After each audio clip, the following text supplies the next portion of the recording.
నాకు నిజంగా మాటలు కూడా రావట్లేదండి.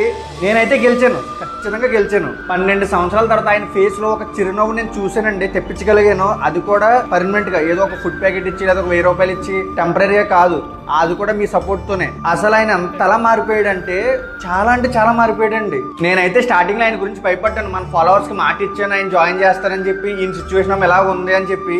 అసలు ఆయన జనాలని ఫుడ్ ఇస్తే రాళ్ళతో కొట్టే స్టేజ్ నుండి చాలా అంటే చాలా మారాడండి. ఇంకా అక్కడ ఆశ్రమంలో జరిగిన మార్పులన్నీ మీకు నేను చూపిస్తాను. ఏమంటే ఒకటి చెప్పిన, ఎవరినైనా మార్చండి, మనం మంచిగా మనసు పెడితే ఒక 4 రోజులు 5 రోజులు టైం పట్టింది నాకు అంతే.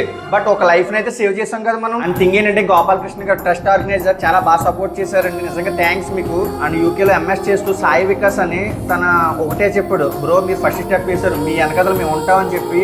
ఆ డే జరిగిన ట్రావెలింగ్ ఎక్స్పెన్సెస్ వగేరా అంతా కూడా ఆయన అరేంజ్ చేశాడు. చాలా థ్యాంక్స్ బ్రో. అండ్ మీరు కూడా నలుగురిని ఇన్స్పైర్ చేద్దాము అని అంటే ఇది జస్ట్ షేర్ చేయండి, సరిపోద్ది నలుగురికి, ఇంకేం అవసరం.